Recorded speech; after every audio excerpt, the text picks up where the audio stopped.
Episode 8 की शुरुआत में हमें दिखाया जाता है कि जुमान का साथी उसे आकर बताता है कि चर्च का एक आदमी बेहोश हो गया और जब उसे एम्बुलेंस से हॉस्पिटल लेके जा रहे थे तो उसकी मौत हो गई। जुमान पूछता है कि इससे मेरा क्या लेना देना, तो साथी बोलता है कि क्योंकि वो आदमी हमारे चर्च का ही मेंबर था इसलिए पुलिस आपकी पूछताछ करने वाली है। और जुमान बोलता है कि ठीक है, तुम चिंता मत करो, ये सब कुछ मैं हैंडल कर लूंगा। अगले सीन में जुमान पुलिस स्टेशन में होता है और वो पुलिस वाले को बता रहा होता है कि कैसे जिस आदमी की मौत हुई वो हमारे चर्च का एक बहुत अच्छा मेंबर था। मैंने उसे बहुत बार बोला कि तुम जाकर हॉस्पिटल में अपना इलाज करवाओ, लेकिन उसने मेरी बात नहीं मानी। और मैंने उसे ये भी बोला कि तुम अपने फैमिली के साथ टाइम स्पेंड करो, लेकिन वो मेरे साथ ही रहना चाहता था, मेरे चर्च में ही रहना चाहता था। पुलिस वाला जुमान को बताता है कि जिस आदमी की मौत हुई उसने अपने सारे लाइफ इंश्योरेंस के पैसे चर्च के नाम पे डोनेट कर दिए हैं। और जुमान बहुत अच्छी रोने की एक्टिंग करते हुए बोलता है कि हाँ, उसने मुझे बहुत बार बोला था कि वो मुझ पे ज्यादा विश्वास करता है अपने फैमिली से। और इस आदमी के बच्चे भी आए होते हैं पुलिस स्टेशन में और वो चिल्ला रहे होते हैं कि जुमान, तुम एक नंबर के फ्रॉड हो, तुमने हमारे पापा को जबरदस्ती लाइफ इंश्योरेंस के पेपर्स पे साइन करवाई, हमें पता है। अब क्योंकि लीगल पेपर्स पे दिख रहा है कि इस आदमी ने अपने सारे पैसे जुमान के चर्च को डोनेट किए हैं,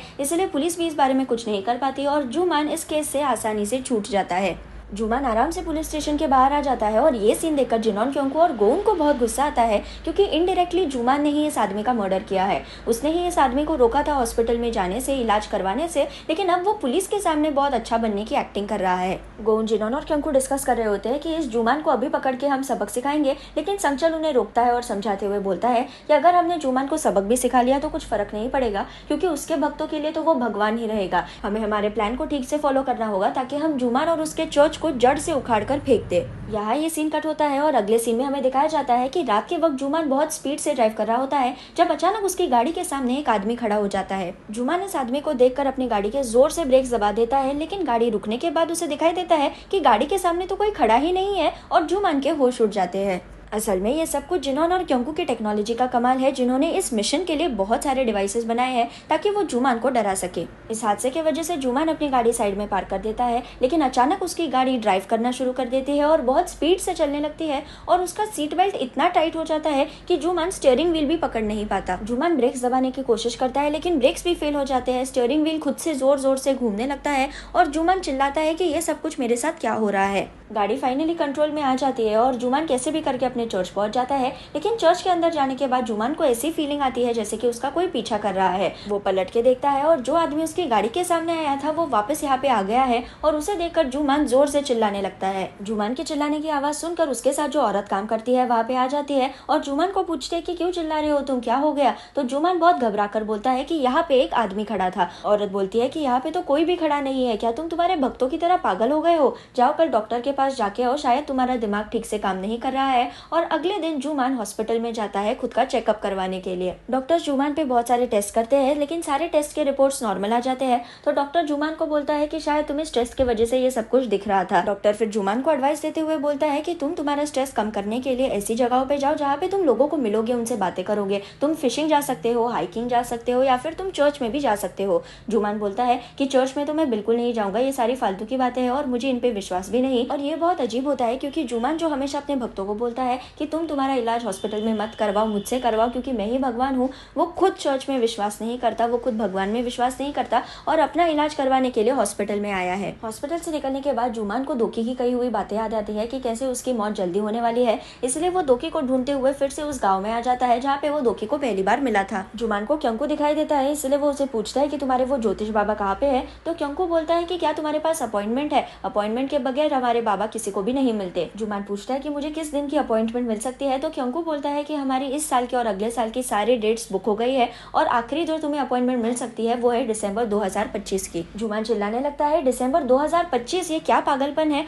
और ये आवाज सुनकर दोकी बाहर आ जाता है। दोकी पूछता है कि कौन चिल्ला रहा है, कौन मेरे मेडिटेशन के बीच मुझे डिस्टर्ब कर रहा है। तो क्योंकू बताता है कि बाबा, इस आदमी को आपको मिलना है लेकिन इसके पास अपॉइंटमेंट नहीं है। तो दोकी बोलता है कि अच्छा, यहाँ पे पुलिस को बुला लो और उन्हें बताओ कि ये आदमी हमें परेशान कर रहा है, वो इसे उठा के लेके जाएंगे। जुमान पूछता है कि मैंने तुम्हें कब परेशान किया। और ये सीन वैसे का वैसे ही होता है जैसे जुमान अपने भक्तों की फैमिली वालों को ट्रीट करता है। जुमान को वहां से जाना तो पड़ता है, लेकिन वो इतनी आसानी से गिव अप करने वाला नहीं है, इसलिए वो अपने चर्च के लोगों को भेजता है और दोकी को जबरदस्ती पकड़ के चर्च में लाता है। दोकी बोलता है कि तुम्हारी इतनी इतनी हिम्मत कि तुम मुझे जबरदस्ती यहाँ पे पकड़ के लेके आओ। तो जुमान बोलता है कि तुम्हारी सारी डेट्स दिसंबर 2025 तक बुक थी और मुझमें ज्यादा पेशेंस नहीं है, इसलिए मैंने ये सब कुछ किया। अब मुझे बताओ कि तुमने मेरे साथ क्या किया है जिस वजह से मुझे ये सब कुछ दिख रहा है। तो दोकी बोलता है कि मैंने कुछ नहीं किया, ये सब तुम्हारे कर्मों का फल है। जुमान बोलता है कि अच्छा, तुम मेरे सवालों का सीधे सीधे जवाब नहीं दे सकते क्या? रुको, मैं तुम्हारी अच्छी पिटाई करता हूँ, फिर तुम तोते की तरह बोलना शुरू कर दोगे। और जुमान एक गोल्फ स्टिक लेता है और दोकी को धमकाता है कि बताओ मेरे साथ क्या हो रहा है। दोकी बोलता है कि तुम्हें हमेशा एक आदमी दिखाई देता है ना जिसने हैट पहनी है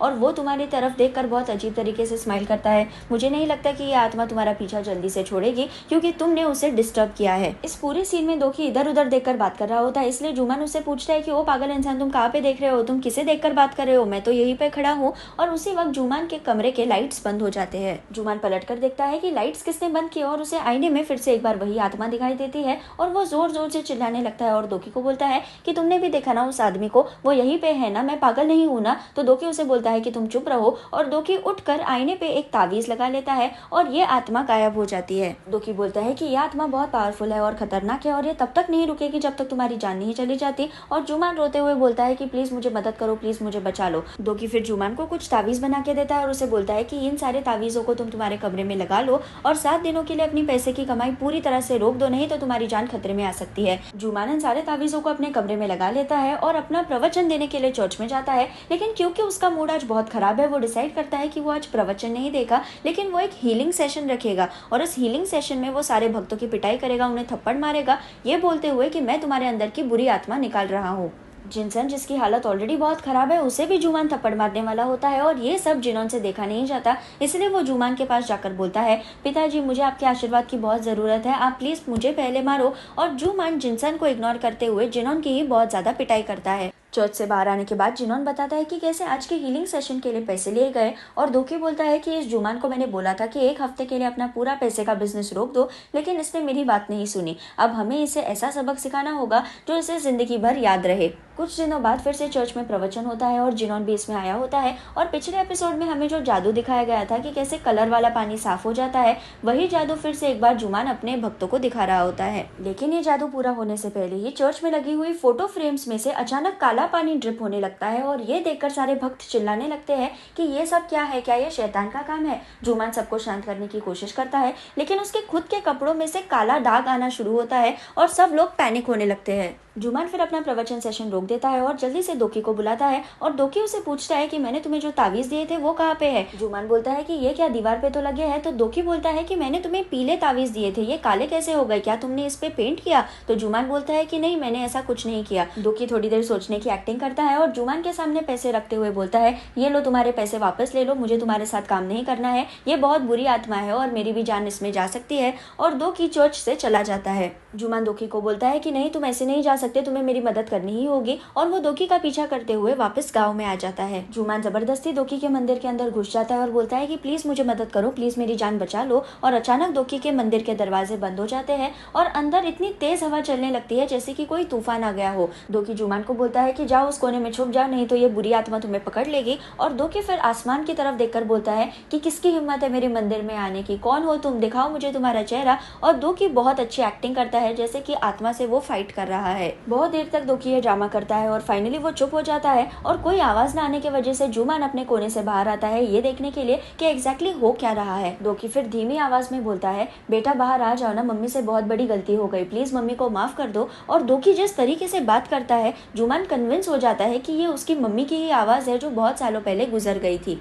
यहाँ गोन को रिसर्च करके पता चलता है कि जुमान की मम्मी उसे बचपन में हमेशा स्टिकी राइस केक्स बना के देती थी और जब जुमान ने उनके घर की गाय बेची थी तो उसके मम्मी को बहुत गुस्सा आया था। इसी इन्फॉर्मेशन से दोकी अपनी आगे की स्टोरी बढ़ाता है और बोलता है कि जुमान बेटा आ जाओ ना बाहर, मैंने स्टिकी राइस केक्स नहीं लाए हैं, इसलिए तुम्हें गुस्सा आया है क्या मम्मी पे? ये बात सुनकर जुमान बाहर आ जाता है और पूछता है कि क्या तुम सच में मेरी मम्मी हो? और दोकी बोलता है, हाँ, तुमने हमारे घर की गाय बेची और मैंने तुम पे बहुत गुस्सा किया था, उसके लिए मुझे माफ कर दो, मैं तो हमेशा तुम्हारा अच्छा ही चाहती हूँ, प्लीज मुझे माफ कर दो मेरे बेटे, मेरे पास आ जाओ। जुमान इमोशनल होकर दोकी को गले लगा लेता है और बोलता है, मम्मी उस वक्त मुझसे ही गलती हो गई थी, आप प्लीज मुझे माफ कर दो। और इस सीन में दोकी इतनी अच्छी एक्टिंग करता है जैसे कि वो खुद एक माँ है, जैसे कि वो माँ के फीलिंग्स को समझ सकता है और वो जुमान को समझाते हुए बोलता है, नहीं बेटा, तुम तो मुझे सबसे ज्यादा पसंद हो इस दुनिया में, मैं तुम्हारे साथ कुछ बुरा नहीं होने दूंगी। और जुमान फूट फूट के रोने लगता है। थोड़ी देर बाद दोकी ऐसी एक्टिंग करता है जैसे कि उसके अंदर की आत्मा चली गई है और वो जुमान को एक कागज देते हुए बोलता है कि इस पे जो मैसेज लिखा है वो तुम्हारी मम्मी ने लिखा है। जुमान पेपर को देख के बोलता है कि इस पे तो सारी डेट्स लिखी हुई है, इस पे मेरे पापा का बर्थडे है, उनकी डेथ एनिवर्सरी की डेट है, मेरी मम्मी का बर्थडे है, उसकी डेथ एनिवर्सरी की डेट है, मेरी बर्थडे है और मेरी डेथ एनिवर्सरी की डेट है। दोकी बोलता है कि देखो तुम्हारी मम्मी ने तुम्हारी मौत के दिन की डेट लिख कर रखी है, तो इसमें मैं कुछ नहीं कर सकता, तुम यहाँ से चले जाओ क्योंकि तुम्हारी वजह से मुझे बहुत बैड लक मिल रहा है। जुमान अपने घुटनों पे बैठ जाता है और दोकी को बोलता है कि मुझे पता है मेरी मम्मी ने मेरी मौत के दिन की डेट क्यों लिख कर रखी है, वो चाहती है कि मेरी जान बच जाए, वो चाहती है कि मैं जिंदा रहूं, इसलिए उसने मुझे ये वार्निंग साइन दी है कि मैं कुछ ना कुछ करूँ और खुद की जान को बचा लूँ। दोकी जुमान पे चिल्लाता है कि मैंने तुमसे बोला था कि तुम यहाँ से चले जाओ, और जुमान रोने लगता है और बोलता है कि प्लीज मुझे मदद करो, प्लीज मुझे जिंदा रहना है, आप जो बोलोगे मैं वो करने के लिए तैयार हूँ। और दोकी थोड़ी देर सोचने की एक्टिंग करके बोलता है कि ठीक है, मैं तुम्हें मदद करने के लिए तैयार हूँ, लेकिन हमें बहुत बड़ी पूजा ऑर्गेनाइज करनी होगी और तुम्हें बहुत सारे रूल्स भी फॉलो करने होंगे। दोकी जुमान को बोलता है कि जब तक मैं इस पूजा की तैयारी कर रहा हूँ तब तक तुम्हें बिल्कुल भी प्रे नहीं करना है, तुम्हें अपने पैसे का बिजनेस पूरी तरह से रोक देना है, तुम्हें अपने सारे पैसे, तुम्हारा सारा कीमती सामान एक जगह पे इकट्ठा करके रखना है, नहीं तो बुरी आत्मा तुम्हें पकड़ लेगी। दोकी फिर जुमान को एक तावीज भी पहनने के लिए देता है और उसे बोलता है कि तुम्हें ये तावीज बिल्कुल भी उतारना नहीं है, और इस तावीज में असल में एक हिडन कैमरा लगाया होता है। इन सारे हादसों की वजह से जुमान कन्विंस हो गया है कि दोकी एक महान ज्योतिष है और उसे दोकी के पावर पे 100% विश्वास हो गया है, इसलिए वो दोकी ने बताए हुए सारे रूल्स फॉलो करता है। प्रवचन के दिन पे जुमान अपने सारे भक्तों को बोलता है कि चुप बैठो, बिल्कुल भी प्रे मत करो, और वो किसी से भी डोनेशन नहीं लेता, किसी से भी पैसे नहीं लेता। जुमान अपने सारे पैसे, सारी ज्वेलरी और सारा कीमती सामान एक लॉकर में रखता है और उसके तावीज की वजह से गोविंद को पता चलता है कि ये लॉकर एग्जैक्टली है कहाँ पे और उसका पासवर्ड क्या है। कुछ दिनों बाद पूजा का दिन आ जाता है और जिस तरह जुमान अपने भक्तों की पिटाई करता था ये बोलते हुए कि मैं तुम्हारे अंदर की बुरी आत्मा निकाल रहा हूँ, उसी तरह दोकी जुमान की बहुत पिटाई करता है पूजा के दौरान, ये बोलते हुए कि मैं उस बुरी आत्मा को डरा रहा हूँ। पूजा होने के बाद जुमान को हॉस्पिटलाइज होना पड़ता है क्योंकि दोकी ने उसकी बहुत ज्यादा पिटाई की है, और यहाँ जो औरत जुमान के साथ चर्च में काम करती थी और लोगों को उल्लू बनाने का काम करती थी, वो जुमान के बर्ताव से परेशान हो गई है, इसलिए उसने डिसाइड किया है कि वो ही अब चर्च संभालेगी। वो चर्च के भक्तों को बताती है कि जुमान ने अपनी सारी शक्तियां मुझे दे दी है और अब से मैं चर्च की माताजी हूँ। इस बात के बारे में पता चलते ही जुमान चर्च में पहुंच जाता है और इस औरत पे चिल्लाता है कि तुम होती कौन हो मेरी जगह लेने वाली, और औरत उस पे चिल्लाती है कि तुम पागल हो गए हो, तुम किसी ज्योतिष के पास जाकर पूजा करवा रहे हो, इसलिए मुझे ये सब कुछ करना पड़ रहा है। जुमान चिल्लाता है कि महान ज्योतिष दोकी के बारे में कुछ बुरा मत बोलो, वो बहुत पावरफुल इंसान है, और तुम जैसी औरत जो एक स्क्रिप्ट भी याद नहीं कर सकती वो क्या एक चर्च चलाएगी। औरत चिल्लाती है कि तुम्हारा दिमाग सच में खराब हो गया है, और जुमान और इस औरत के बीच सबके सामने हाथापाई शुरू हो जाती है। इस झगड़े के बीच चर्च के स्क्रीन पे जुमान की सारी वीडियोस प्ले होना शुरू होती है जो बदला लेने वाली टीम ने चुपके से रिकॉर्ड की थी। हॉस्पिटल में जब जुमान ने डॉक्टर को बोला था कि मैं कभी चर्च में नहीं जाऊंगा क्योंकि ये सारी फालतू की बातें हैं, जब रेस्टोरेंट में औरत ने जुमान को बोला था कि तुम 100% नर्क में जाओगे, और जुमान ने बोला था कि स्वर्ग नर्क सब डराने की बातें हैं, इसमें कोई सच्चाई नहीं है। जुमान जब दोकी के पास पूजा पाठ करवाने गया, जब वो हमेशा कहता है कि वो खुद भगवान है, और ये सारे वीडियोस देखकर भक्तों के होश उड़ जाते हैं। इन सारे वीडियोस को देखकर भक्तों को धीरे धीरे समझ में आने लगता है कि जुमान कोई भगवान नहीं है, वो एक फ्रॉड है जिसने उनके पैसे चुरा लिए हैं उनसे, और ये सारे लोग जुमान को घेर लेते हैं और चिल्लाते हैं कि हमारे पैसे हमें वापस कर दो। सारे भक्तों को अब असलियत पता चल गई है और ये सारे वीडियोस जिनसन ने भी देखे हैं और उसका पूरा विश्वास उठ गया है अब चर्च से और पिताजी से। कुछ ही देर में सारे भक्त खुद से चर्च में से बाहर चल के आते हैं और जिनी को फाइनली अपनी बड़ी बहन वापस मिल गई है। जो परिवार जुमान की वजह से टूट गए थे वो फिर से एक बार जुड़ गए हैं इस मिशन की वजह से, और जिनी और जिनसन एक दूसरे के साथ टाइम स्पेंड करते हैं और जिनसन डिसाइड करती है कि वो फिर से ट्रीटमेंट शुरू कर देगी। यहाँ जुमान और उसके साथ काम करने वाली औरत एक पोर्ट पे पहुंच जाते हैं और औरत उससे पूछती है कि हम यहाँ पे क्या कर रहे हैं, तो जुमान उसे बोलता है